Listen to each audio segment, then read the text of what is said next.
Alors bonjour à toutes et à tous, je vous propose de commencer ce conseil municipal du 30 septembre, de nommer Christine Choquier comme secrétaire de séance. Merci Monsieur le maire. Bernard Pierre-Michel. Berrier Jean-Roger. Bernard Carine. Levent Bruno. Dutrieux Isabelle. Coyer Damien.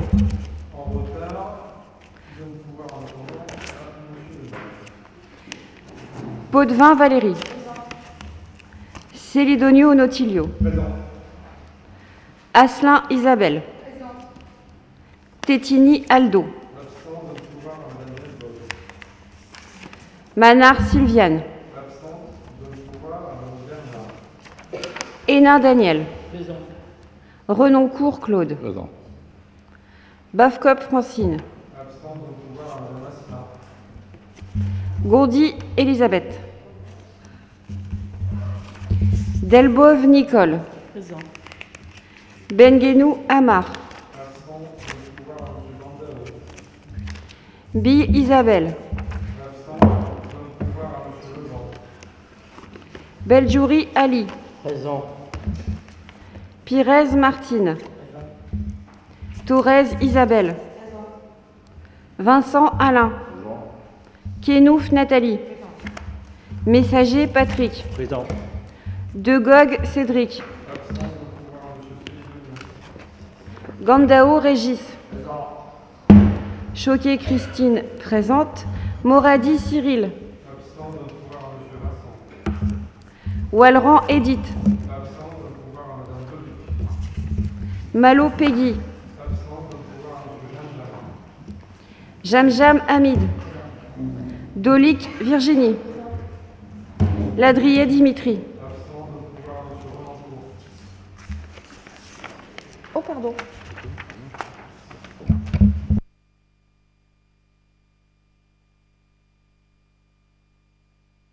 Nous allons passer aux quelques communications. Tout d'abord, il y a donc des documents à signer. Merci de les signer avant de quitter la salle du conseil. Monsieur l'évêque, voilà, vous allez pouvoir faire une petite intervention. Donc, on a signé donc une nouvelle convention entre la police municipale et la police nationale. Et il y a eu un bilan d'activité qui a été réalisé donc par Monsieur l'évêque entre le 1er janvier et le 31 juillet, avec une comparaison entre 2023 et 2024. Je pensais que c'était le moment de venir nous expliquer aussi concrètement les actions, l'activité qui était réalisée par cette police pluricommunale. Donc là, je vais laisser la parole à Monsieur l'évêque pour faire cette présentation. Et s'il y a des questions, vous pourrez intervenir à la fin de sa présentation. Monsieur l'évêque. Donc Monsieur l'évêque, c'est donc le responsable de la police pluricommunale. Hein. Bonjour à tous, merci Monsieur le maire. Donc comme Monsieur le maire vous l'a dit, c'était l'occasion également de faire une comparaison entre les chiffres de l'année dernière et les statistiques de cette année pour le premier semestre, à savoir du 1er janvier au 31 juillet 2024. Sur l'année dernière, on était à 6 interpellations durant cette période, et là actuellement nous sommes donc à 15 sur Anzin. Même si on travaille sur le territoire pluricommunal, comme vous le savez, on intervient sur Anzin, Rem, Petite-Forêt. Mais sur Anzin, en tout cas, les agents ont procédé à 15 interpellations, faisant suite à des constatations en flagrant délit. 5 contrôles de vitesse ont également été réalisés sur le territoire anzinois. En termes d'action de proximité, on a accentué le nombre de patrouilles pédestres. Donc on a monté à 75 sur le territoire anzinois. Patrouille de sécurisation sur le marché, 40. On a continué aussi dans les actions de proximité en accentuant les prises de contact auprès des commerçants et de la population. Donc au niveau des commerçants, on est à 33 prises de contact. Et sécurisation des points écoles, 71. Pour ce qui concerne les thèmes d'intervention et les passages de sécurisation, on est à 793 faits sur Anzin, dont 240 pour des stationnements gênants ou des stationnements abusifs, Pour tout ce qui est squat, perturbateur, mendicité agressive, individu suspect, nous sommes à 165 interventions au passage réalisées. Tout ce qui concerne les chiens, divagation animale, déjection canine, dépôt sauvage et les poubelles non rentrées et qui restent sur la voie publique, nous sommes à 57 faits.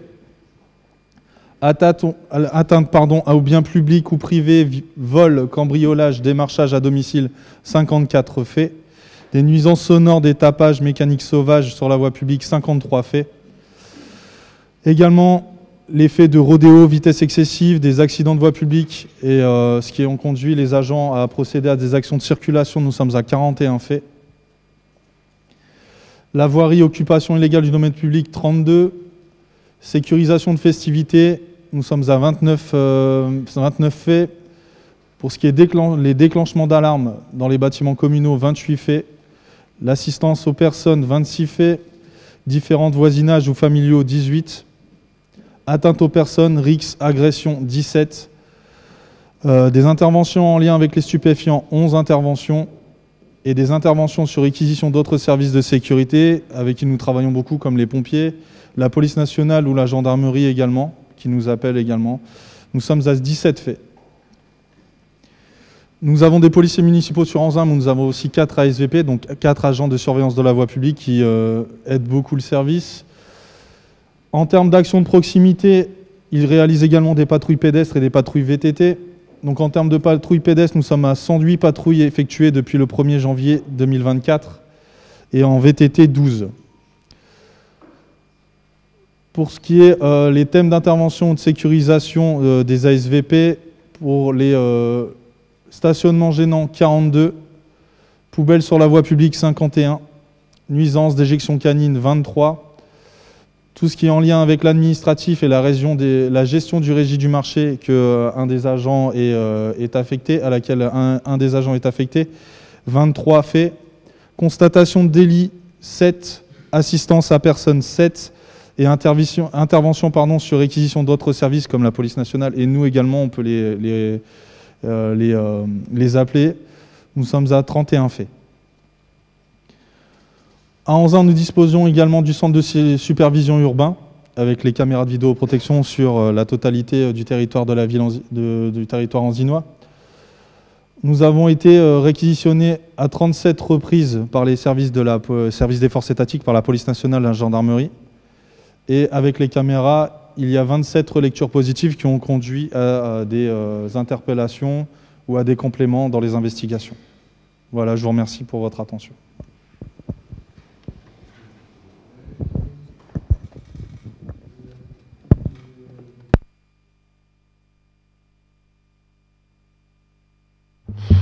Bon, je propose de refaire de toute façon à la fin de l'année, donc en 2025, on fera le bilan annuel pour comparer un petit peu les activités diverses et variées. Donc ça permet de se rendre compte quand même qu'au niveau des stationnements, il y a des verbalisations qui sont faites quand même régulièrement. Hein, quand on nous dit que c'est jamais verbalisé, 240 verbalisations, et le principe d'une police municipale, c'est effectivement de verbaliser quand il y a des problèmes qui sont conséquents et qui entraînent une vraie gêne, comme pour les mises en fourrière de véhicules. Il y a des activités qui sont quand même assez conséquentes. Ensuite, on va changer de sujet. Merci Monsieur l'évêque pour la présentation. Arrivée de Madame Gondi. Il y a une commission d'aide au loyer pour les nouveaux commerçants donc, qui a eu lieu le 25 septembre. C'est l'occasion de vous dire les nouveaux commerces ou activités qui ont bénéficié ou qui vont bénéficier d'une aide au loyer. Donc il y a 1001 Pâtes, c'est rue Louise Michel. Il y a Auto Valley SOS Pare-Brise. Et il y a le salon Beauty Ing Gossing Tattoo sur l'avenue Anatole France. Annoncer la création d'une nouvelle association, les Pattes de Velours, qui va nous permettre, ça faisait quelque temps qu'on cherchait une structure pour nous aider pour la stérilisation des chats errants. Et donc là, on a une personne qui a créé une association, qui habite en Anzin et avec qui on est en train de rédiger une convention. Donc il y aura une convention entre la ville et l'association Pattes de Velours pour la stérilisation et l'identification des chats errants. Donc les chats qui ont été donc stérilisés et identifiés ne seront plus des chats errants mais des chats libres et ils ont un statut qui est différent par rapport aux chats errants. Donc la convention elle est en cours de rédaction, elle sera fonctionnelle dans peu de temps. C'est pour ça que je voulais que vous soyez au courant qu'on a fini par quand même trouver une solution pour traiter donc cette problématique de chat errant. Les prochaines manifestations, comme il est coutume d'évoquer, la semaine bleue du 16 au 19 octobre, avec le 19 octobre pour clôturer la semaine bleue, donc Hélène Ségara qui sera présente. La braderie d'automne qui est organisée par l'Union du commerce anzinois, qui avait donc disparu pendant quelques temps et qui reprend en partenariat avec la ville. La cérémonie donc du 1er novembre. Le 3 novembre, la course solidaire lanzinoise. Donc n'hésitez pas, 5 km, 10 km, il y a une marche d'un petit 8 km et puis il y a une course familiale pour les familles, les enfants sur 2 km. Et il y aura donc un challenge du nombre, donc il va y avoir une petite compétition entre les communes, les entreprises, donc on essaie de stimuler tout le monde pour vous inscrire. Le 11 novembre, bien évidemment, la cérémonie de l'armistice. Les 6, 7 et 8 décembre, le marché de Noël. Je vais m'arrêter là puisque le prochain conseil municipal aura lieu le lundi 2 décembre à 18h30.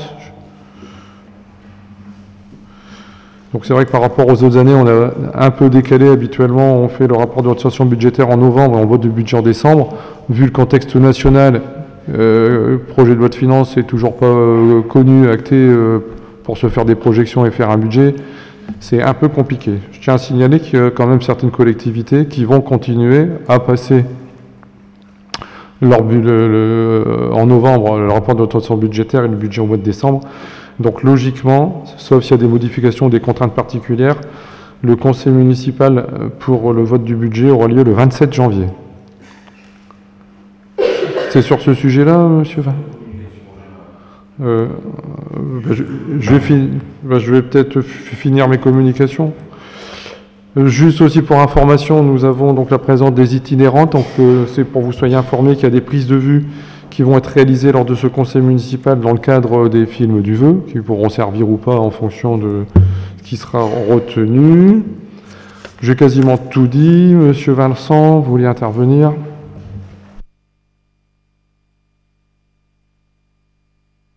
C'est bon.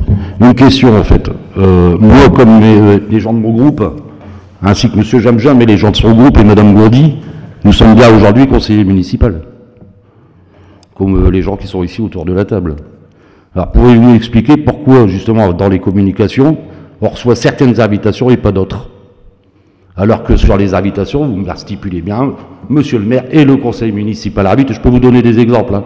Les quartiers d'été, la cérémonie des nouveaux arrivants. Les quartiers d'été, vous êtes bien au courant que c'est pas la ville qui organise, monsieur Vincent? Bah écoutez, j'ai l'invitation, attendez. Non, mais attendez. Nos quartiers d'été... Les quartiers d'été, c'est pas grave. Oui, non, mais vous m'évoquez les quartiers d'été. Les quartiers d'été, c'est l'UQA qui est la structure qui invite et qui envoie les invitations. Bah, je sais pas, moi j'ai une invitation, monsieur Pierre-Michel Bernard, maire de la ville d'Anzin, conseiller départemental, premier vice-président, Patrick Lemaire, président de l'UQA, et le conseil municipal, on est en ordre de vous convier. Sauf que nous, ça, on ne l'a pas. La cérémonie des nouveaux arrivants, par exemple, on n'avait pas été conviés non plus. Bah, moi, voilà, il y a certaines invitations qui arrivent, et d'autres, bizarrement, qui n'arrivent pas. Je vais voir avec le service communication, le service qui gère les invitations. De toute façon, sur les manifestations que je vous annonce à l'instant T, vous êtes au courant qu'il y a ces manifestations-là. Donc, ne dites pas que je ne suis pas au courant, puisqu'elles sont données en conseil municipal en communication, et que si vous vous intéressez à la vie de la commune... oui, mais on s'y intéresse, quand on fait des invitations, pardon... Monsieur Vincent, toutes les structures, toutes les informations sont données sur le site de la ville. Donc, d'accord. Donc, c'est comme ça que vous voyez la démocratie en Anzin. Il faut qu'on regarde sur le site de la ville en tant que conseiller municipal pour recevoir des invitations de conseil municipal. La preuve, monsieur Vincent, c'est que vous m'avez fait aucun courrier pour une prise de parole. Vous devez me faire un courrier minimum 48 heures francs avant le conseil municipal. C'est le règlement intérieur du conseil municipal. C'est-à-dire qu'à l'instant T, je pourrais vous refuser de vous donner la parole, puisque vous m'avez fait aucun courrier, aucun mail me demandant une prise de parole ou une question. On est bien d'accord? Est-ce que vous m'avez envoyé un courrier ou un mail sur ce sujet? Bon. Donc, je vous donne la parole alors que j'avais le droit de vous dire j'ai rien reçu, vous vous taisez, vous interviendrez lors du prochain conseil municipal en faisant l'information. On est d'accord? Donc vous me dites qu'il y a des informations que vous recevez, d'autres que vous ne recevez pas, donc vous confirmez qu'il y a quand même des invitations que vous recevez. Donc vous avez quelques informations, et comme je le répète, sur toutes les manifestations, là ici j'ai listé les différentes manifestations, on informe quand ont lieu les invitations, et puis voilà. Et les informations sont généralement envoyées de façon dématérialisée. Maintenant, il y a de plus en plus rarement d'informations qui sont envoyées par mail, oui. papier. Mais Donc, monsieur le maire, vous savez que j'ai fait partie de la majorité, ces invitations-là, je les avais quand j'étais dans la majorité. Aujourd'hui que j'y suis plus, je les ai plus. on va relaisser le message, monsieur Vincent.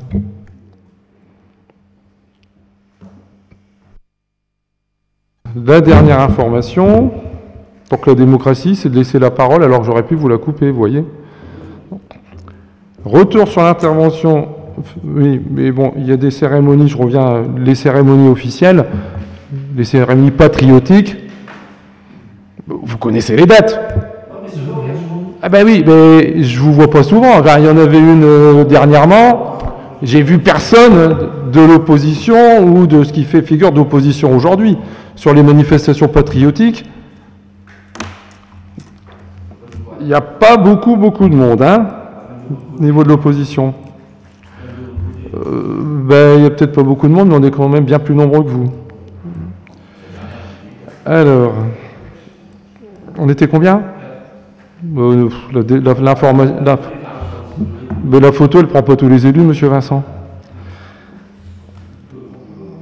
La photo ne prend pas tous les élus. Vous étiez combien?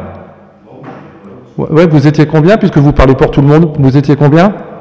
0. Mais si, vous avez votre intervention était, vous intervenez pour vous, pour monsieur Jamjam, pour madame Gondi. Vous étiez combien? 0. Oui, donc il y avait 0 personne. On voit tout le crédit que vous accordez à nos anciens combattants.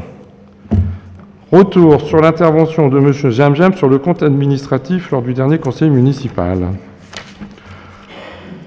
Donc, lors du vote du conseil administratif, M. Jamjam, vous soulignez les faibles taux de réalisation d'investissement, tant en dépenses qu'en recettes, ce qui vous a fait douter de la sincérité du budget. Les dépenses et les recettes, vous avez inversé les chiffres, parce que quand vous avez évoqué qu'avait été noté 17 millions, c'était pas en dépenses, c'était en recettes. Donc déjà là, il y a une inversion, il y a une confusion entre les recettes et les dépenses. Donc c'est vrai, comme je vous l'avais dit, j'étais surpris de votre intervention, parce qu'effectivement, quand on suit la vie quotidienne, on se rend compte que ce qu'on a acté, lorsqu'on fait le budget ou le rapport de situation budgétaire, on vous liste tous les projets en cours et vous pouvez voir s'ils sont effectués ou non. Donc sur l'exercice 2013, en dépenses, nous avions donc le projet d'école du centre. Il me semble qu'elle est terminée, qu'elle est fonctionnelle, et donc en fin 2023, les travaux étaient achevés, il restait quelques factures à payer. Les travaux de vestiaire du stade Gillard, qui étaient en cours et qui ont été achevés en 2024. La maison des solidarités, qui a été achevée dans l'année. Un important effort de modernisation de l'éclairage public, puisqu'on a accéléré dans le cadre de la crise énergétique, où on a quasiment doublé, plus que doublé le montant d'investissement sur l'éclairage public. Les travaux de voirie qui avaient été annoncés sur la Verrie et le lancement des travaux du LALP. Donc ça, c'est tout ce qui avait été acté dans le cadre du rapport d'orientation budgétaire pour 2023. Des programmes de travaux qui sont donc déroulés comme prévu et qui doivent logiquement se traduire dans les chiffres par des bons taux de réalisation. En recettes, la règle est simple, nous l'appliquons de manière scrupuleuse depuis maintenant 16 ans. Ne sont inscrites au budget que les recettes certaines, celles pour lesquelles une décision d'attribution a été obtenue quand il s'agit d'une subvention. Et effectivement, il y avait donc un écart entre la réalité des choses et votre perception. J'avais évoqué également qu'on a vu un gros souci entre nos services et la trésorerie participale au niveau des flux et qu'on avait manqué de devoir annuler la délibération parce qu'on a reçu au dernier moment les éléments de la trésorerie principale. Effectivement, probablement lié donc à une anomalie du logiciel, puisqu'on est passé de la M14 à la M57.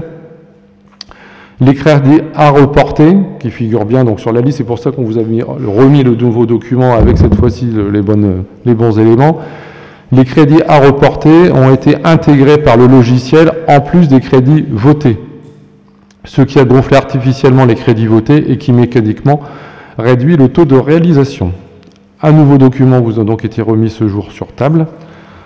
Cette anomalie n'a pas d'impact sur le compte administratif, il a simplement baissé le taux de réalisation et c'est pourquoi que les différents documents ont été validés par le trésorier.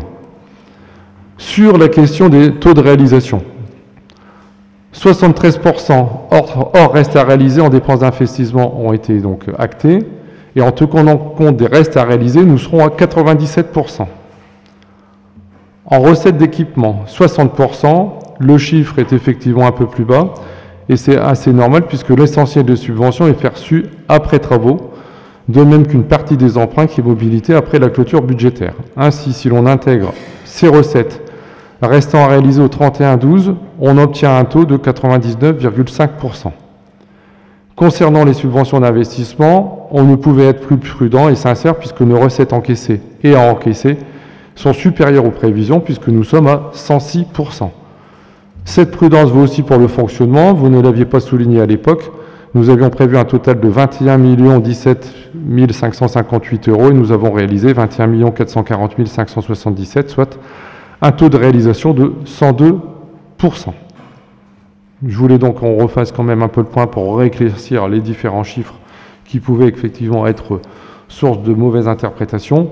Maintenant, c'est vrai que les éléments qui avaient été donnés en commission, c'était sur des chiffres prévisionnels. On n'avait pas eu le retour encore de la trésorerie principale en ce qui concerne la M57, mais c'est vrai qu'en commission, les chiffres qui avaient été évoqués n'étaient pas les mêmes que ceux-là.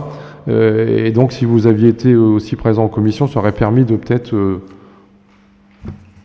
se rendre compte qu'il y avait eu une erreur au niveau des éléments transmis liés donc, manifestement à la modification du logiciel avec M14 et M57. Donc voilà, je voulais qu'on remette quand même ces éléments en clair sur le sujet, puisqu'on a des taux qui sont plus que dans la moyenne pour les communes, mais on est plutôt dans la partie haute des chiffres de réalisation qui correspond aux chiffres annoncés par rapport aux investissements qu'on acte par rapport au budget primitif et qu'on revalide ensuite une fois que c'est réalisé dans le compte administratif. Voilà pour l'éclaircissement sur ce sujet. Monsieur Jamjam. Merci Monsieur le maire. Donc vous voyez les précisions. Quand on pose une question, en fait, on attend une réponse. On attend une réponse claire et précise. On n'attend pas du tout qu'on vous remette en cause, que vous n'êtes pas capable de gérer une ville. Je ne suis pas capable, ça c'est vous qui le dites, entre guillemets. C'est ça, en fait, qui a un peu du mal à passer. Et en fait, quand on vous pose une question sur le budget, effectivement, on ne sera pas d'accord sur les chiffres. Moi, je les lis différemment, vous les lisez différemment. Effectivement, moi, ce que je constate, c'est qu'il y a simplement qu'il y a un investissement qui doit être de 17 millions d'euros. Vous avez investi. Non, mais monsieur Jamjam, les 17 millions d'euros, c'est pas ça, c'est pas le bon chiffre. Et initialement, si vous reprenez le budget primitif, on n'a jamais mis 17 millions d'euros d'investissement dans le budget primitif. Recherchez le budget primitif, les 17 millions n'apparaissaient pas, c'est jamais apparu à 17 millions. Parce que si on mettait 17 millions, on aurait dû faire un emprunt de je ne sais pas combien de millions, de 10 ou 11 millions. Et à chaque fois qu'on fait le vote du budget primitif, que ce soit ici ou à l'aglo, vous êtes conseiller communautaire, quand il y a les chiffres et qu'on annonce l'emprunt prévisible, même à l'aglo, le président annonce, puisque c'est lui qui présente le budget, annonce que par rapport aux dizaines de millions d'euros prévus, que de toute façon la totalité ne sera pas réalisée puisqu'il y aura les restes réalisés et que obligatoirement l'emprunt va baisser. Mais c'est pas pour ça qu'il y a une intervention en conseil communautaire des différents groupes présents en disant que le budget de l'aglo n'est pas sincère. Parce que ça, c'est une aggravation grave. Et c'est vrai que c'est ça qui m'avait un petit peu mis, on va le dire, de mauvaise humeur. Après, quand vous dites par-ci, par-là, que je vous ai insulté, vous avez le document. Là, maintenant, on les a à chaque fois. Tout est transcrit. Je relis, il n'y a aucune insulte dans ce qui a été acté. Donc les chiffres, vous les avez, vous avez les éléments. Les chiffres qui ont été donnés, en plus, vous avez évoqué les 17 millions, c'était en recettes, c'était même pas en dépenses. Vous avez inversé les dépenses et les recettes. Donc effectivement, je peux avoir un doute sur le fait que les analyses des chiffres ont été faites de façon correcte. Parce que vous annoncez les 17 millions de dépenses annoncées, c'est 17 millions de recettes, et même sur le document qui n'est pas juste puisque ça a été réalisé, et si vous reprenez les deux éléments, vous verrez bien que sur la totalité de la première ligne, si on enlève les restes à réaliser, on retrouve sur le bon chiffre qu'on vous a donné aujourd'hui. Donc même dans le pire des cas, les 17 millions, ce n'était pas des dépenses, c'était des recettes. Les dépenses, on était à 13 et en fait, elles sont à 10. Donc de toute façon, là-dessus, il y a une mauvaise lecture du document administratif. Si vous le dites, mais bon, enfin bref, je vous dis simplement... Vous revérifierez les chiffres. Mais simplement, monsieur le maire, simplement quand on pose une question, voilà, simplement, vous n'êtes pas capable de diriger une ville. En fait, c'est des choses comme ça qui... Nous, en démocratie, c'est voilà, on n'est pas d'accord, pas de problème, on en discute. C'est ça la démocratie. Mais c'est ce que je vous dis, sauf que quand vous faites une mauvaise analyse et vous donnez des faux chiffres, je suis là aussi pour rectifier les erreurs que vous commettez. Et pour rappeler que sur les commissions, malheureusement, on vous voit quand même pas très souvent. Et que les commissions, elles servent à préparer. Et la démocratie, c'est ça. C'est on met en place des commissions, on met en place une réunion de président de groupe. Si votre présidente de groupe ne peut pas venir pour des raisons que je peux comprendre, elle peut éventuellement se faire remplacer. Ça fait, moi, je ne sais pas, un an et demi qu'en président de groupe, j'ai personne de chez vous.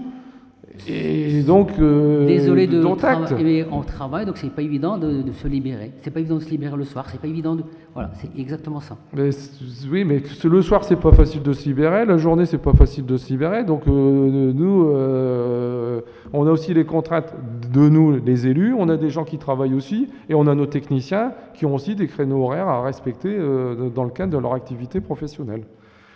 Bon. Vous pouvez gérer l'emploi du temps. Ouais, enfin pas toujours. Hein.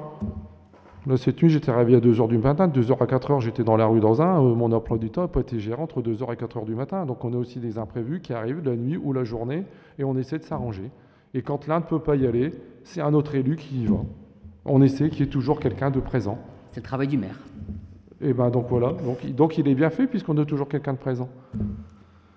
Mais auparavant, je tenais à vous signaler que quand il y avait des réunions de présidents de groupe, tout le monde a ses qualités et ses défauts, mais en tout cas, auparavant, la personne qui représentait votre groupe loupait rarement les réunions et il avait une activité professionnelle également. Donc voilà, vous voulez qu'on rentre dans les détails, moi je vous donne les détails. Auparavant, réunion des présidents de groupe, j'avais quelqu'un qui était présent 4 fois sur 5. On peut pas rentrer dans et dans les commissions également. On ne peut pas rentrer dans les détails avec notre président de groupe, désolé. Donc, voilà. Mais vous pouvez vous faire représenter, je le redis de nouveau. Je l'ai déjà dit, mais je le dis. On attaque les délibérations. Ah non, tout d'abord, sur les décisions. Y a-t-il des questions? Monsieur Jamjam.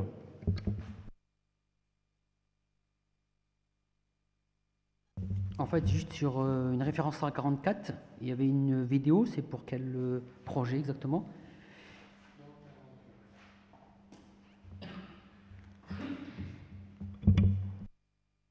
Oui, je viens de vous le dire, la société Les Itinérantes, qui sont ici présents, c'est pour préparer les films du vœu.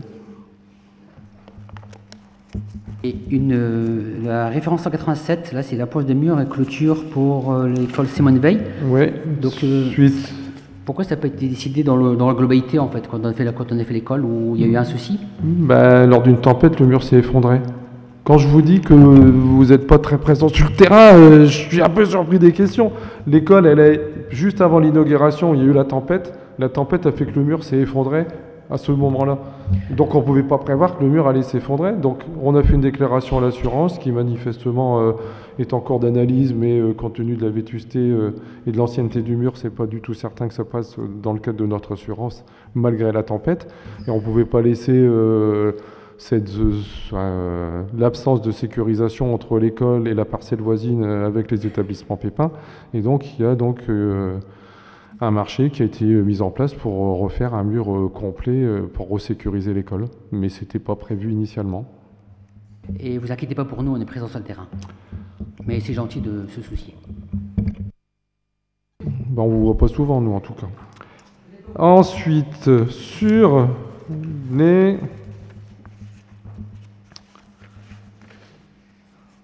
le procès verbal du conseil municipal, y a-t-il des interventions? Pas d'intervention sur le procès-verbal? Sur la modification de la grille des effectifs, Madame Bernard. Merci Monsieur le maire, bonsoir à tous. Donc la délibération numéro 1, une classique. Donc dans le cadre des promotions internes, le CDG a validé la nomination de 6 agents, donc à partir du 1er octobre.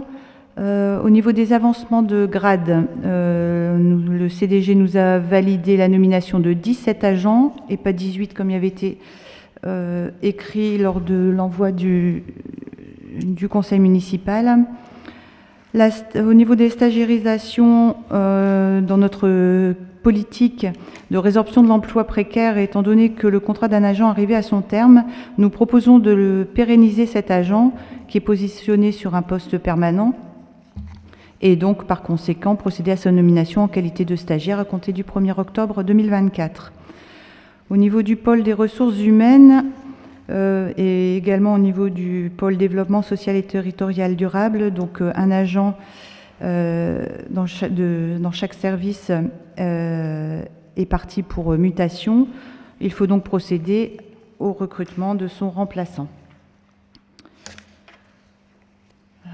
Au niveau du conservatoire, nous avons 2 professeurs qui sont partis. Donc, je vous rappelle les difficultés pour les professeurs de musique de trouver des heures sur un même conservatoire. Donc, dès que les professeurs peuvent retrouver des heures pas loin de chez eux, forcément, ils en profitent. Donc là, nous avons deux professeurs qui sont partis, le professeur de flûte traversière et le professeur de cor.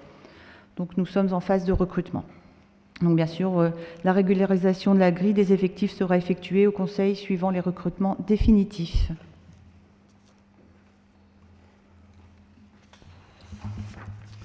Y a-t-il des interventions? Pas d'intervention. Qui vote contre? Abstention? Voté à l'unanimité. La deuxième délibération, c'est la revalorisation de la participation en santé dans le cadre d'une procédure de labellisation. Madame Bernard. Oui, donc pour rappel, la participation employeur pour le risque santé deviendra obligatoire à compter du 1er janvier 2026, selon un minimum de 15 € bruts mensuels. La Ville d'Anzin participe depuis le 1er janvier 2024 dans le domaine de la santé au financement des contrats labellisés auxquels les agents choisissent de souscrire sur le principe de participation progressive de l'employeur afin de se rapprocher du montant réglementaire applicable au 1er janvier 2026. Cette participation est versée aux agents titulaires en contrat de projet, en contrat à durée indéterminée ou en contrat à durée déterminée de 3 ans. Donc pour rappel, les montants de participation 2024 était donc pour la catégorie A ou assimilée de 10 €, pour les catégories B 13 €, catégorie C déjà le minimum requis 15 €. Donc à partir du 1er janvier 2025, Monsieur le maire propose donc d'augmenter le montant de la participation, toujours en prenant compte la catégorie statutaire des agents. Donc ce sera réparti comme suit: la catégorie A aura une participation de 13 €, la catégorie B 15 € et la catégorie C de 17 €. Y a-t-il des questions? Pas de questions. Qui vote pour? Donc qui vote contre? Abstention? Voté à l'unanimité. La troisième délibération, c'est l'instauration d'une participation au financement des contrats et règlements souscrits par les agents de la mairie pour le risque prévoyance dans le cadre de la convention de participation conclue avec le centre de gestion 59. Madame Bernard. Oui, donc vu la convention de participation conclue par le CDG 59 en date du 17 juillet 2023 avec le Collect Team Generali Vie, donc et vu l'avis du comité social territorial du 27 septembre 2024, en considérant que les collectivités territoriales et leurs établissements participent dans les conditions définies à l'article L.827-11 du Code général de la fonction publique au financement des garanties de protection sociale complémentaires destinées à couvrir les risques d'incapacité de travail, d'invalidité, d'inaptitude ou de décès auxquels souscrivent les agents qu'elles emploient, considérant que la participation financière peut être réservée aux contrats à caractère collectif ou individuel sélectionnés par les employeurs publics au terme d'une procédure de mise en concurrence, et considérant que les centres de gestion concluent des conventions de participation pour le compte des collectivités territoriales et de leurs établissements publics, et afin de couvrir pour leurs agents au titre de la protection sociale complémentaire. Après avoir recueilli l'avis du comité social territorial, nous souhaitons participer au financement des contrats souscrits par les agents dans le cadre de la convention de participation conclue par le CDG 59 pour le risque prévoyance. Il est à noter l'importance d'adhérer à une protection sociale complémentaire pour les agents publics territoriaux. Celle-ci étant destinée à couvrir les frais de santé correspondant aux frais occasionnés par une maladie, une maternité ou un accident restant à la charge de l'agent. Il est donc proposé de réévaluer le montant mensuel de la participation employeur et de passer celui-ci à 16 € brut par agent. Merci. Y a-t-il des questions? Pas de questions. Qui vote contre?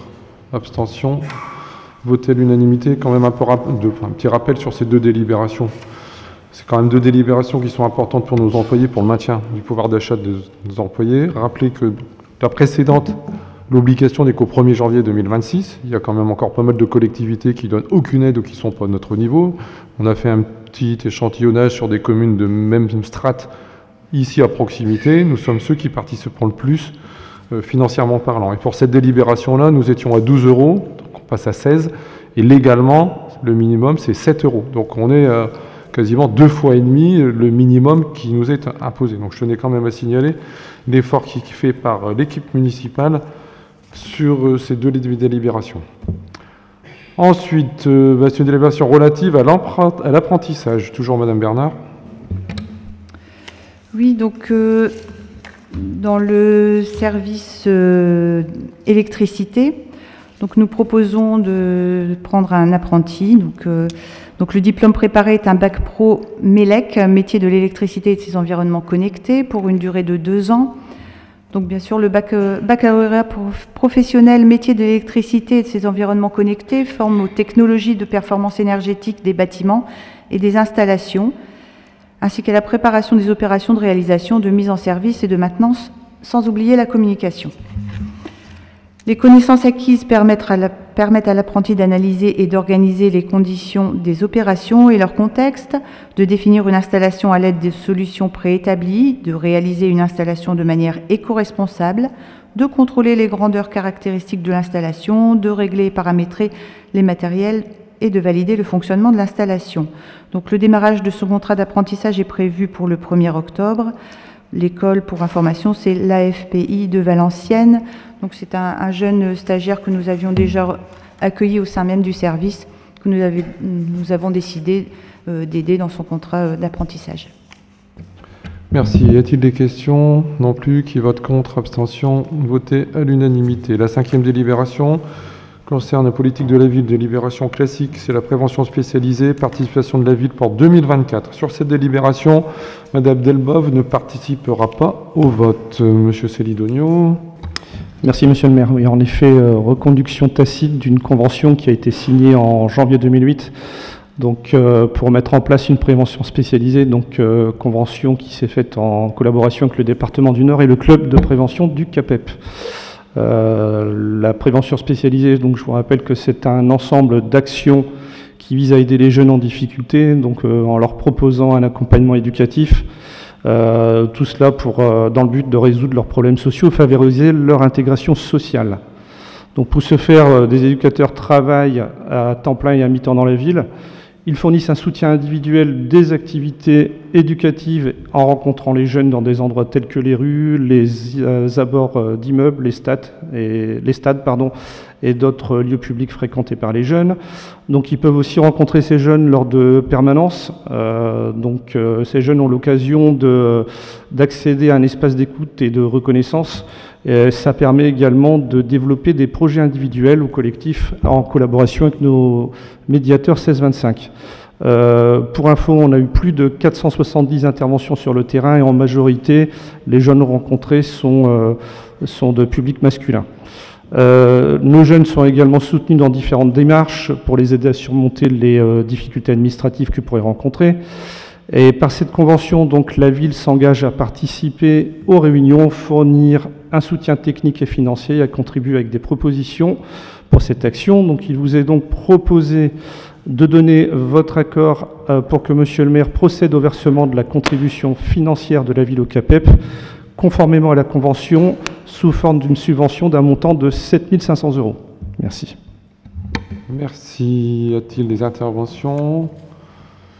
Qui vote contre? Abstention. Donc voté à l'unanimité. Je rappelle donc que Mme Belvoise ne participe pas au vote. La 6e délibération, c'est concerne les modes d'accueil.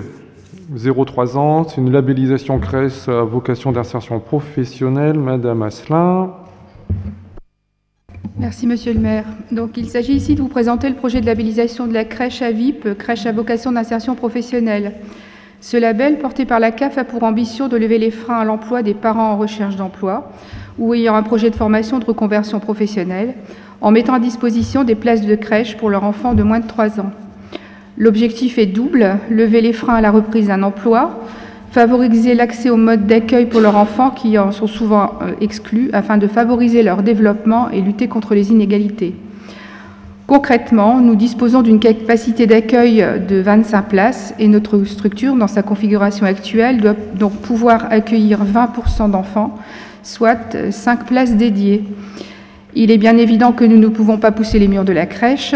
Il s'agit donc d'adapter et de réorganiser les plannings afin d'augmenter les capacités d'accueil sur le temps du midi, en diminuant les créneaux d'accueil de la demi-journée, et tout en maintenant l'effectif actuel du personnel en place.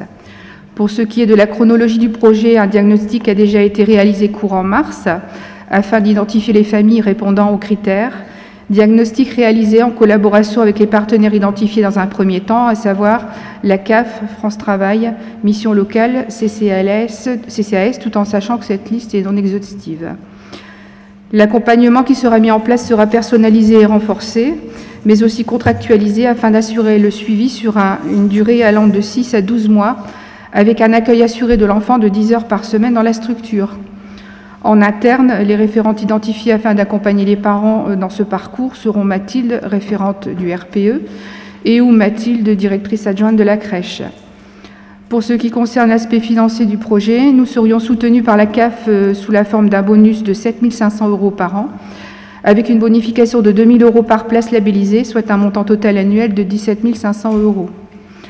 Ces financements ont pour but de compenser des coûts supplémentaires liés à la mise en œuvre du projet et au temps consacré par les équipes à l'accueil plus soutenu des parents et des enfants, mais aussi à combler une éventuelle incidence de la baisse de notre taux d'occupation due aux places restées vacantes et aux heures non occupées sur les places réservées, tout en sachant que ces places seraient aussitôt mises en ligne sur l'application Crèche à la demande en cas de vacances. Si ce projet de labellisation est acté aujourd'hui, il s'agira ensuite de mettre en place un comité de labellisation à VIP avec les différents partenaires identifiés pour un démarrage concret en janvier 2025. Une période d'adaptation et d'observation sera bien entendu nécessaire à nos équipes afin d'ajuster au mieux les plannings d'accueil et de tester la viabilité du projet et de décider ensuite de le pérenniser ou pas. En parallèle, cette labellisation nécessitera également une modification réglementaire de notre agrément PABI. Donc pour en finir, Monsieur le maire, je tiens à remercier les techniciens qui ont travaillé sur ce projet en amont et vous indiquer également que sur l'arrondissement, nous serions les premiers dans le Valenciennois dans cette démarche de labellisation qui se veut novatrice et pertinente. Merci, Monsieur le maire. Merci, ouais, c'est une belle délibération. Monsieur Jamjam. Vous voyez, on ne peut qu'applaudir à ces délibérations-là, parce que c'est effectivement donner de la place aux enfants ou dont les parents sont en insertion professionnelle ou en formation, c'est quelque chose d'essentiel pour nous. Et ça, c'est des choses qu'on peut qu'applaudir, qu'on peut vous féliciter là-dessus. Ça, c'est clair et net. Maintenant, juste, est-ce que c'est vrai que la garde d'enfants, c'est quelque chose de, entre guillemets, de très difficile. Trouver de la place à la crèche ou trouver une nounou, c'est pas évident. Est-ce qu'on a une capacité, donc c'est une capacité de 25 places, c'est ça maximum la crèche. Donc ça, c'est le maximum qu'on peut avoir. Je pensais que ça pouvait augmenter pour ceux qui travaillent aussi. Mais voilà, mais en tout cas, félicitations pour ça. En tout cas, pardon. Oui, vas-y, Isabelle. Dans le contexte actuel, il est bien évident que le bâtiment ne peut pas être étendu. Enfin, voilà, il existe tel qu'il est La capacité reste de 25 places. D'autres projets peut-être viendront faire que dans un futur proche ou pas, on pourra développer la capacité d'accueil, mais dans l'état actuel, ce n'est pas envisageable pour garder un aspect réglementaire et garder aussi dans la structure la même capacité d'accueil et le même personnel. Oui, Madame Tonique. Aujourd'hui, est-ce que les 25 places sont complètes ou est-ce qu'il y a encore de la place de disponible? Non, actuellement, donc les 25 places sont occupées. Donc on est réparti sur une capacité d'accueil de 25 avec 17 dans la section des grands et le solde sur les petits. Les commissions d'attribution des places se tiennent régulièrement et on essaie de répondre au maximum à ce que nous demandent les parents, tout en sachant qu'en général, on a toujours 2 ou 3 dossiers en attente et que dans tous les cas, on renvoie ou vers la MAM qui gère elle également des accueils et qu'on a également un réseau d'assistantes maternelles qui est en capacité aussi d'apporter des solutions à des parents qui sont sans solution d'accueil. Oui. Sur les 5 places, en fait, alors si j'ai bien compris, il n'y aura pas d'embauche dédiée à ces 5 places supplémentaires. Dans ce projet, en fait, il s'agira pour les équipes de réorganiser les plannings au plus juste en fonction de l'accueil qui sera fait pour les enfants. Oui, parce que la capacité d'accueil reste à 25.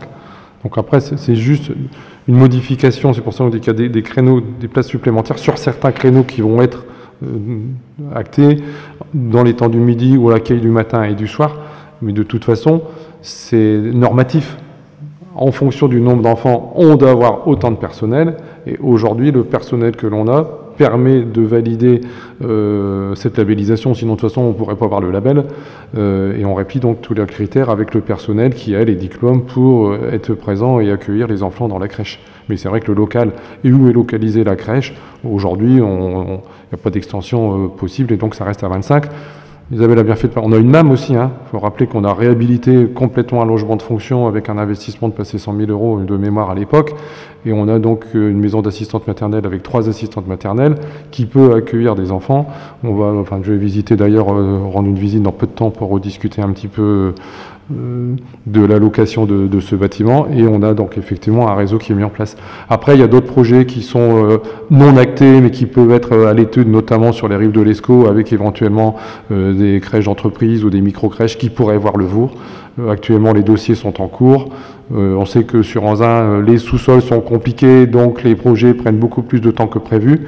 Mais sur le projet qu'il y a notamment à la jonction de la rue Jean Jaurès et la descente vers les rives de l'Escaut, il y a un projet de construction avec éventuellement une possibilité de crèche d'entreprise sur site. Donc pour dire qu'il peut y avoir aussi des choses qui vont évoluer dans les années à venir. Madame Nolic. C'est un sujet qui m'intéresse beaucoup. Alors, en fait, concrètement, ce que j'ai compris, là, c'est que vous allez revoir les horaires, vous n'allez pas revoir le personnel et le nombre de places, donc on est d'accord sur les principes de base. Mais en fait, est-ce que vous avez déterminé des créneaux où il y a de la place? Parce que, en fait, si les gens sont à un retour à l'emploi, c'est-à-dire qu'ils sont partis du matin au soir, on va avoir un surplus à un moment donné. Forcément, c'est pas à l'heure du midi qu'ils vont aller travailler. Il n'y aura pas de surplus parce que c'est pas possible. Légalement, on ne peut pas ouvrir la crèche si on n'a pas le personnel pour accueillir plus d'un certain nombre d'enfants. Donc en fait, c'est pour ça que là, sur les 5 places qui vont être réservées pour les personnes dans la labellisation à VIP, c'est 5 places en temps permanent, on va dire. Parce qu'en fait, il y a des enfants qui viennent de façon en temps partiel, avec un certain nombre d'heures, mais là on va rentrer vraiment dans le détail, et c'est Isabelle Lassin qui reprendra la main si c'est nécessaire. Mais on a des gens qui ont déjà mettre les enfants du matin au soir, d'autres qui le mettent que l'après-midi ou que le matin, selon les possibilités. Là, c'est 5 temps plein qui va être réservé sur ce temps-là. Et c'est pour ça qu'il y a des compensations financières et pour limiter les pertes. Parce que dans ces cas-là, c'est moins facile. Parce que là, c'est pas un contrat comme on fait aujourd'hui avec les personnes qui viennent. Ils signent un contrat, ils s'engagent jusqu'à une certaine période. Donc, il y a une participation de la CAF et c'est pour ça qu'on va aller sur le site qu'a évoqué Madame Asselin pour tout de suite mettre des places libres si on sait que c'est pas occupé, mais ce sont des places qui sont comme un bail précaire pour une maison où ce seront des places précaires puisque sont priorisées des personnes à vocation d'insertion professionnelle, en sachant qu'on a déjà actuellement des personnes qui sont en cours d'insertion qui bénéficient de places dans la crèche et qui vont rentrer dans le process, et qu'après avoir travaillé avec le CCAS, on est sur, quand c'est une vingtaine, je vais pas de dire des bêtises, mais donc je sais qu'il y avait des éléments chiffrés où on sait que on pourrait arriver quand même à avoir un remplissage des places de façon relativement importante. Au niveau du CCAS, si on peut donner quelques chiffres dans ce qui a été répertorié. La ville d'Anzin accompagne une centaine d'allocataires du RSA, par exemple, et sur ces 100 bénéficiaires actuellement, 12 rencontrent des problématiques de garde d'enfants. Donc dans un contexte plus général, sur Anzin, on était à un taux de chômage qui était à peu près à 30%. On est passé à une petite légère baisse et on est à un taux de 26,3%. C'est bon ou il y a d'autres questions? Sinon, on peut vous redonner des éléments complémentaires après, hein, c'est pas un problème. On peut passer au vote. Qui vote contre? Abstention, voté à l'unanimité. Donc c'est vraiment une belle délibération et en plus c'était un engagement qu'on avait pris nous auprès de la population sur ce mandat-ci pour arriver à trouver une solution. Donc là, il y a cette labellisation. Pour la 7e délibération, donc c'est Christine Choquet qui va intervenir. C'est une conclusion d'une convention avec l'État relative à la labellisation Guidasso. Donc, Guidasso est un réseau d'acteurs qui répond aux diverses interrogations que peuvent avoir les associations. La commune va pouvoir bénéficier d'une veille d'information et de formation continue des documents de communication du réseau afin d'orienter au mieux les associations, quel que soit leur domaine d'intervention. Sur ces bases, il est proposé au conseil municipal d'autoriser Monsieur le maire à signer la présente convention d'autorisation d'utilisation de la marque collective Guidasso, de signer tout éventuel avenant à venir. Merci. Y a-t-il des questions sur cette délibération? Pas d'intervention. Qui vote contre? Abstention. Voté à l'unanimité. 8e délibération. Donc en l'absence de M. Tétini, je vais la présenter. C'est le renouvellement, on en a déjà parlé, donc je vais aller assez vite. C'est le renouvellement du label Cité éducative. Convention triennale de la Cité éducative Valenciennes-Anzin. Donc rappelez les montants quand même, parce que ça c'est quand même important. Donc 350 000 € par an pour les 3 ans, donc on a plus d'1 million d'euros d'aide financière donc pour les 2 communes, avec les enjeux qui sont renouvelés dans le cadre de la cité éducative, donc poursuivre le travail engagé autour du rôle de l'école et de l'acquisition des fondamentaux, poursuivre et renforcer l'accompagnement des 14, 16, 25 ans, poursuivre et renforcer le travail autour de la santé, pérenniser et développer le maillage partenarial. Il s'agit donc de désormais, pour la cité éducative Valenciennes-Anzin, de conventionner avec l'État pour poursuivre le travail engagé via la mise en œuvre de ce plan d'action partagé. Le terme de cette convention est fixé au 31 décembre 2026 et pour être prolongé par un avenant. Y a-t-il des questions? Qui vote contre? Abstention? Voté à l'unanimité. Là aussi, délibération importante. Et c'est vrai que quand on a su qu'on était renouvelé, c'était une bonne nouvelle pour notre ville et les jeunes Anzinoises et Anzinois. La 9e délibération, ça concerne le règlement intérieur du Conservatoire municipal de musique. Madame Bernard. Oui, donc le règlement du conservatoire était obsolète depuis déjà de nombreuses années en fait, et avec l'arrivée du nouveau directeur, il était important de revoir ce règlement en concertation avec l'ensemble du corps enseignant. Donc, pour rappel, le conservatoire de musique propose un enseignement musical complet pour les enfants, donc à partir de 4 ans, 4 ans et demi, ainsi que les adultes. Il participe au rayonnement de la ville et à la promotion de la politique culturelle engagée par la municipalité. Donc, le règlement intérieur fixe les règles dont le respect est indispensable à l'harmonie de vie intérieure de l'établissement. Il est porté à la connaissance des usagers et des professeurs afin d'expliquer le mode de fonctionnement et d'accompagnement des individus dans leur pratique quotidienne. Il sera affiché dans le hall du conservatoire. Donc il détermine et fixe notamment les objectifs du conservatoire municipal, les conditions et les modalités d'inscription, les obligations des élèves, les conduites à tenir en cas d'absence des élèves et des professeurs, le fonctionnement des études musicales, les différents cursus, les règles concernant les instruments et le matériel, les règles de vie, de discipline et de sécurité. Donc bien sûr, ce règlement, toute inscription vaudra bien sûr l'acquiescement de ce dit règlement.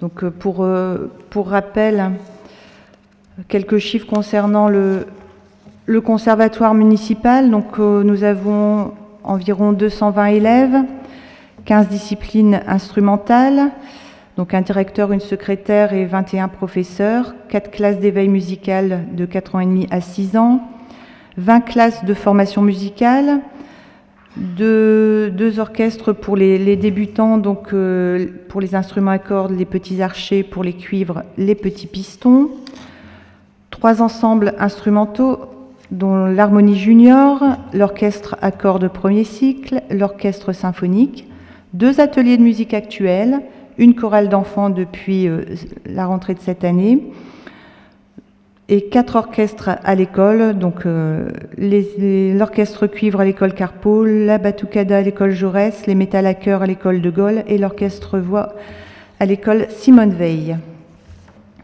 Voilà, donc je vous propose d'approuver le nouveau règlement du conservatoire. Merci. Y a-t-il des questions sur ce règlement? Pas de questions? Qui vote contre? Abstention? Voté à l'unanimité. La 10e délibération concerne les zones d'accélération des énergies renouvelables. Monsieur Berrier. Non, madame. Ah, madame Dutrieux, oui. Madame Merci, Dutrieux. monsieur le maire. Donc, une première délibération concernant les zones d'accélération des énergies renouvelables a été prise en conseil municipal du 10 juin 2024. Une concertation publique qui a été menée du 20 juin 2024 au 20 août 2024. Personne ne s'est manifesté pour exprimer son avis sur le sujet. Compte tenu de ces éléments, les zones d'accélération des énergies renouvelables retenues sont les suivantes. Pour la géothermie, l'aérothermie, le réseau de chaleur, le bois énergie, l'hydroélectricité, tout le territoire communal, sauf bien sûr les zones naturelles. Et pour le solaire, donc au sol ou sur toiture, photovoltaïque et thermique, les zones des ateliers centraux et des rives créatives. Donc il est demandé au conseil municipal d'arrêter les propositions des zones d'accélération pour les implantations et d'assurer la transmission des zones retenues au référent préfectoral dans le département ainsi qu'à la communauté d'agglo de Valenciennes Métropole. Merci. Y a-t-il des questions? Pas de questions. Qui vote contre? Abstention? Voté à l'unanimité. La 11e délibération, cette fois-ci, c'est bien monsieur Berrier. C'est pour l'accès aux données LOVAC. Demande de mise à disposition des données détaillées sur les logements vacants. Merci, monsieur le maire. Chers collègues, vous connaissez notre attachement concernant nos actions vis-à-vis de l'habitat. L'État a créé un outil qui est le Centre d'études et d'expertise sur les risques, l'environnement, la mobilité et l'aménagement, avec 2 principales caractéristiques. La première, c'est caractériser, qualifier et cartographier les vacances de logements sur le territoire. Et la deuxième, c'est contacter les propriétaires pour leur proposer une situation incitative de remise sur le marché de leurs logements vacants.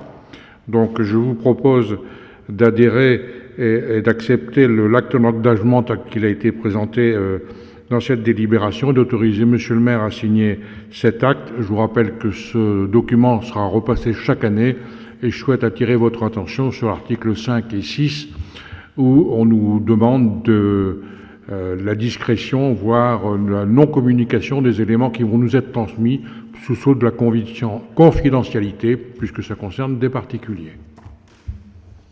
Merci, monsieur Berrier. Y a-t-il des questions? Aucune question. Qui vote contre?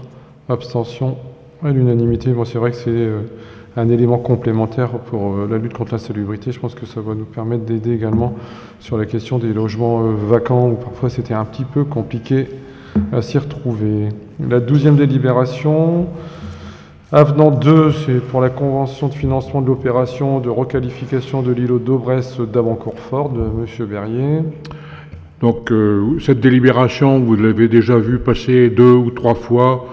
Bien entendu, l'évolution des séquelles techniques que l'on découvre sur le site, notamment dernièrement les carrières et la mauvaise qualité des sols au niveau de la pollution, nous a obligés de revoir plusieurs reprises le projet. Donc ici, nous avons un projet qui tient compte de tous ces aléas Et l'ancienne métropole nous demande de revoir notre plan de financement. Donc les délais n'ont pas changé. Les travaux ne vont concerner qu'un type de bâtiment qui va se trouver en frontin-rue de l'avenue d'Anatole-France et de la rue Thiers pour 50 logements. Le permis de construire devrait être déposé incessamment. Reste à passer l'épreuve de l'architecte des bâtiments de France qui à plusieurs reprises a demandé au promoteur de modifier son projet. Donc cette délibération, on vous demande d'acter le nouveau plan de financement sur les mêmes échéances avec des montants qui n'ont peu varié, mais certainement que ce plan de financement, on aura encore à le revoir à un moment ou à un autre quand on aura investi le million d'euros de fonds verts pour boucher une partie des cavités. Merci Monsieur Berlier. Y a-t-il des questions? Qui vote contre? Abstention. Voté à l'unanimité. La 13e, c'est le déclassement d'une partie de trottoir de la rue du Père Pilate dans le cadre du NPNRU Bleusborn. Monsieur Berlier. Alors je ne vais pas vous redécrire tout le projet qui va être mis en place, notamment donc à la Bleusborn. Il y aura bientôt une réunion publique qui va se faire puisque les travaux vont commencer. Les entreprises sont connues à ce jour et on a un opérateur qui va faire les cellules commerciales ainsi que différents logements. Pour que cet opérateur SIGH puisse commencer ses travaux, il faut qu'il soit propriétaire. Donc on a une partie de terrain, une petite languette qui se trouve le long d'un trottoir qui a été classé en domaine public en son temps. On vous demande ce soir de le déclasser pour pouvoir le mettre en vente dans le cadre du projet SIGH avec Valenciennes Métropole sur le site de la Bleusborn. Y a-t-il des questions? Pas de questions non plus. Qui vote contre? Abstention. Voté à l'unanimité. Donc les travaux devraient commencer donc prochainement sur ce site fin octobre, début novembre. Et début des constructions fin d'année, début d'année prochaine. La 14e délibération, c'est pour une prise en charge par Valenciennes Métropole de l'étude énergétique. Vous avez fait la correction vous-même pour le site Espace de vie sociale, le VS. Monsieur Berlier. Donc concernant cet espace de vie sociale, vous savez qu'on a déjà sollicité à 2 reprises les subventions en Valenciennes Métropole dans le cadre de cette opération pour l'école de Gaulle et l'école du Mont-d'Anzin. Donc ce centre ex-maison Guy Bedos fait l'objet de notre attention à ce jour puisque les isolations thermiques, voire phoniques, et même d'étanchéité posent beaucoup de problèmes. Donc on va profiter de ces études gratuites proposées par Valenciennes Métropole puisque notre commune, notre strate de communes nous autorise à avoir 3 études gratuites. Donc nous allons demander cette 3e étude concernant ce centre de vie sociale. Y a-t-il des questions? Non plus. Qui vote contre? Abstention. Voté à l'unanimité. La 15e délibération, c'est la dissolution de la caisse des écoles. Donc, effectivement, pour dissoudre la caisse des écoles, ça passe obligatoirement donc, par le conseil municipal qui peut dissoudre lorsque la caisse des écoles n'a procédé à aucune opération de dépenses ou de recettes pendant 3 ans, ce qui est le cas. Aujourd'hui, effectivement, toutes les activités, notamment les activités périscolaires, sont assurées financièrement directement par le budget communal, et ce donc depuis 2020. Il convient donc d'une part de dissoudre définitivement la caisse des écoles et d'autre part de reprendre au budget supplémentaire 2024 de la commune le résultat de clôture du compte administratif 2020 de la caisse des écoles. Le résultat de clôture du budget de caisse des écoles 2020 se traduit par un excédent de fonctionnement de 36 464,98 € et d'un excédent d'investissement de 2 876,46 qui sera donc respectivement reporté donc dans le résultat de fonctionnement au niveau du budget ville et au budget investissement pour les 2 800 €. Il y a des questions? Qui vote contre? Abstention? Voté à l'unanimité. La 16e délibération, c'est le DB des régisseurs. Donc il y a eu, au 1er janvier 2029, a été mis fin à la responsabilité personnelle et pécuniaire des comptables et a été créé un régime unifié juridictionnel de responsabilité des gestionnaires publics. Cette ordonnance précise notamment qu'à compter du 1er janvier 2023 sont poursuivies les infractions aux règles relatives à l'exécution des recettes et des dépenses ou à la gestion des biens publics constitutifs d'une faute grave ayant causé un préjudice financier significatif. L'état du compte 429 correspondant aux mises en DB d'un régisseur laisse apparaître un préjudice de 1 € à régulariser à la demande du service de gestion comptable de Valenciennes.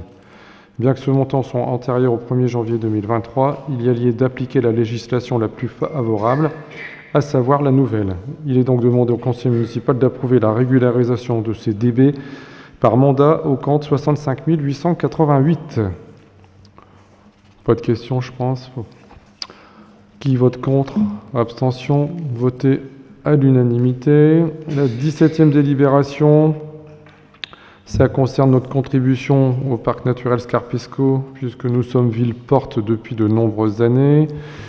Il y a donc une participation par habitant, et donc pour cette année, la participation s'élève à 9 289 €. Pas de questions non plus. Qui vote contre? Madame Gondy, vous participez pas au vote. Donc Madame Gondy ne participe pas au vote. Donc qui vote contre? Abstention. Voté à l'unanimité des votants.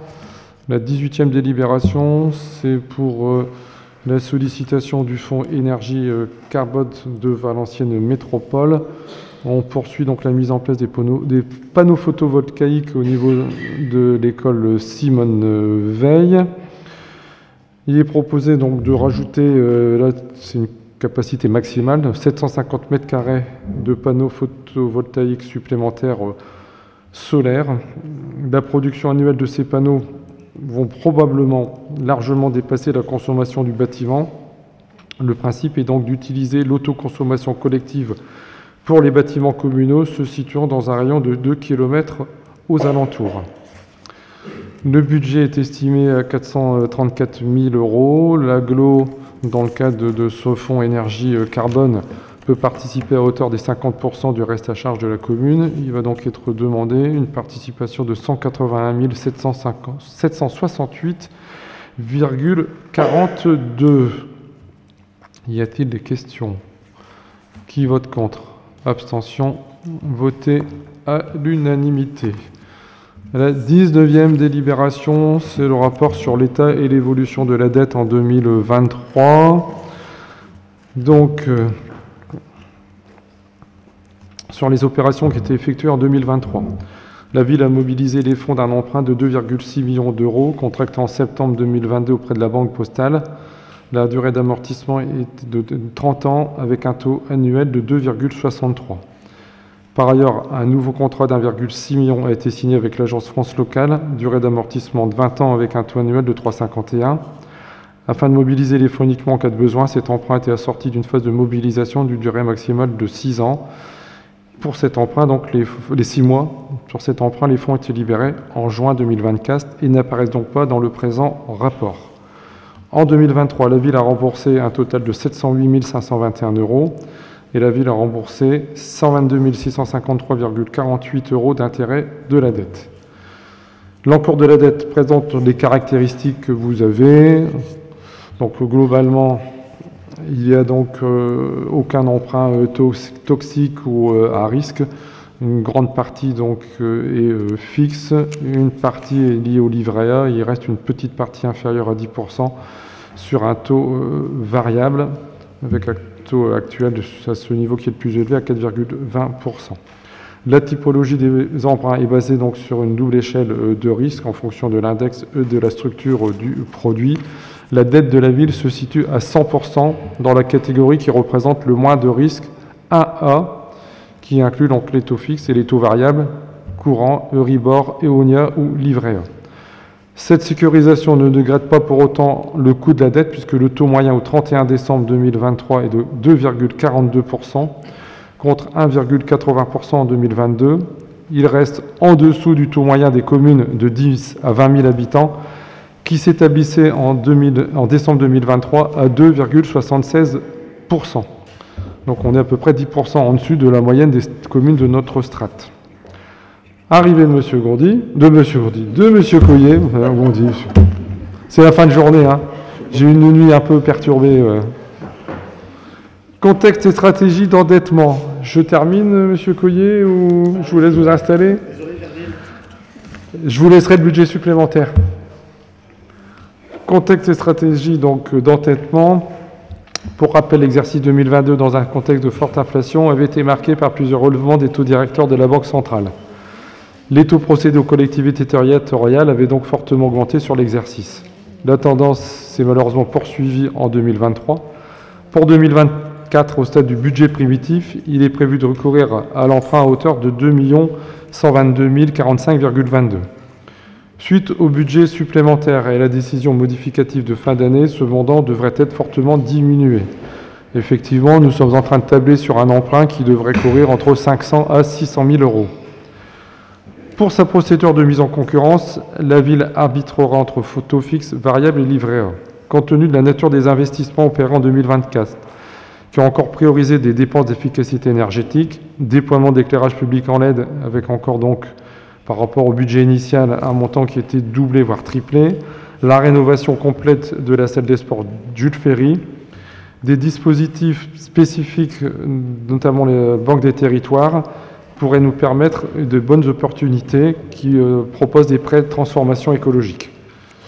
Voilà pour la présentation de ce rapport. Donc il n'y a pas de vote puisque c'est un rapport. Y a-t-il des questions, des interventions? Pas de questions. La dernière délibération, Monsieur Coyer, l'ordinateur est ouvert, il est à la bonne page. Excusez mon retard. On y va, budget supplémentaire ville 2024. Oui, donc ce budget reprend donc la reprise des résultats d'exercice budgétaire précédent, c'est-à-dire la différence entre les charges et les recettes. Il reprend aussi le report des crédits qui consiste à inscrire au budget les crédits non encore utilisés, à savoir les restes à réaliser, et enfin l'inscription d'opérations nouvelles du budget d'ajustement. Donc le budget supplémentaire s'élève en investissement à 6 848 593 euros, en fonctionnement à 1 827 996 euros. On va voir un peu dans le détail différents postes impactés. Alors, au niveau de la reprise des résultats de l'exercice précédent, donc il y a l'excédent de la section de fonctionnement que nous avions mentionné précédemment en juin, donc pour 4 683 823, le report en fonctionnement de 1 206 967, la couverture du besoin de financement de la section d'investissement pour 3 476 856 et donc un solde de la section d'investissement de 3 950 590 euros. Ça, c'est issu du compte administratif de 2023 que nous avons vu en juin dernier. Au niveau des restes à réaliser en dépenses d'investissement, elles s'élèvent à 2 407 671 euros. Les recettes, quant à elles, sont supérieures, puisqu'elles s'élèvent à 2 880 411 euros. Ça, c'est pour... Voilà. Ensuite, ajustement de budget d'investissement, donc des dépenses nouvelles pour 490 325 euros. Ça concerne notamment des frais d'études, rénovation d'école de golf, renaturation de la cour Carpeau, le schéma vélo pour la ville, tout ça pour 75 000 euros. Au niveau des immobilisations corporelles, elles s'élèvent à 446 325 euros. Il faut savoir qu'il y a 244 000 qui seront affectés à l'opération de renaturation de la cour de l'école Carpeau et 195 000 affectés au renouvellement du réseau électrique. Les immobilisations en cours s'élèvent à moins 31 000 euros. C'est un ajustement, l'opération du LALP en moins de 40 000 euros et en plus des travaux de dédoublement de la classe à l'école de golf de plus 9 000, ce qui nous fait bien moins 31 000 en moins dépensés pour les immobilisations en cours. En recettes, parce qu'il faut des recettes pour équilibrer les dépenses, donc moins 1 277 421, et vous allez comprendre pourquoi. Donc immobilisation incorporelle 357 944, dont 323 200 de subventions au fonds vert pour les opérations de l'école Jules Ferry et renaturation Carpeau. Et donc pourquoi c'est négatif? Parce que nous aurons recours à un emprunt en moins de 1 635 365. Donc la ville sera moins endettée que prévu par rapport aux besoins de financement. Les dépenses en fonctionnement, elles s'élèveront à 93 126 euros. 73 000 pour les charges à caractère général, principalement des ajustements de lignes budgétaires dans les services internes de la ville, et une subvention complémentaire qui sera versée de 10 680 euros. Des charges spécifiques, 20 000 euros, c'est pour les anciennes opérations comptables de 2020 au niveau de CSPD qu'il convient de régulariser. Et donc ça va générer des charges supplémentaires de recherche et autres au niveau comptable. Ça, c'est pour les dépenses de fonctionnement. Voyons les recettes de fonctionnement.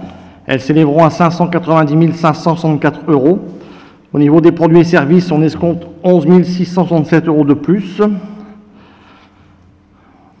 notamment donc recettes supplémentaires de 15 000 pour le CLSH vacances, minorées de la perte des recettes engendrées néanmoins par la mise en réseau des médiathèques de la CAVM. Fiscalité locale, on aura un peu moins de 113 091 € par rapport à ce qui était prévu, par rapport aux bases ou d'autres choses qui ont été revues à la baisse. Et dotation et participation, là nous aurons 692 788 €. Il y a l'ajustement, donc le CEVA de 286 000 €, c'est les cités éducatives qui est chapeautée maintenant par Valenciennes, et donc elles vont nous verser 286 000 €. Il y a l'ajustement positif de la DSU pour la ville de 146 000, la dotation forfaitaire de 24 000 € et la dotation nationale de péréquation de plus 17 000. Il y a aussi la DDU, dotation de développement urbain, qui nous finance des investissements pour 120 000 € et un engagement auprès des quartiers pour 2030 de 31 000 €. Voilà. J'en ai fini, monsieur le maire. Merci, monsieur Coyer. Y a-t-il des interventions sur le budget supplémentaire? Il n'y a pas de questions. Si, monsieur Jamjam. Simplement pour vous annoncer que nous allons nous abstenir sur cette délibération puisqu'on ne pourra pas interpréter les chiffres comme vous, donc on préfère s'abstenir. C'est noté. Donc, qui vote contre? Qui s'abstient? 4. Donc 4 abstentions. N'oubliez pas de signer.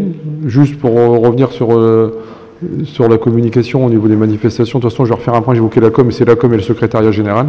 Bon, par contre, au banquet d'automne, au banquet des seniors, vous étiez bien invités puisque vous étiez présents. Ce qui est marrant, c'est que le CCAS, j'ai toujours les invitations. On a toujours les invitations par le CCAS. Donc on va revoir un petit peu le lien entre les deux.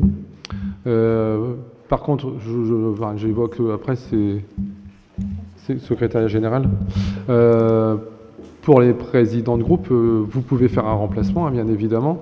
Et bon, tout à l'heure en communication, j'ai cru que j'avais un nouveau responsable d'opposition et qui parlait pour tout le monde. Donc éventuellement, il peut vous représenter lors des présidents de groupe, puisque M. Vincent est général président lors des présidents de groupe. Donc voilà, je vous laisse choisir après si vous voulez. Si vous ne pouvez pas être là, vous pouvez effectivement faire comme tout à l'heure, laisser votre place à quelqu'un de l'opposition. Madame Gondi? Oui, je voulais juste revenir sur le fait que si je ne suis pas présente à certaines manifestations, c'est parce que j'ai aussi d'autres mandats et que je ne peux pas être présente à tout. Voilà, simplement pour revenir sur ce point-là que vous avez évoqué au début. Je évoque simplement que il y a des gens qu'on voit plus souvent que d'autres. Après, chacun a ses obligations, mais autant aussi être clair sur les différentes informations et les sujets. Quand il y a des réunions, généralement, les invitations, elles interviennent, et c'est pas pour ça qu'on a beaucoup plus de monde. Hein. Dont acte. Bonne semaine à tous et bonne soirée. Je ne les reçois pas non plus, hein, les invitations. Pardon? Je ne les reçois pas non plus, les invitations. Donc on va refaire un point avec le secrétariat général. Oui, j'ai déjà dit.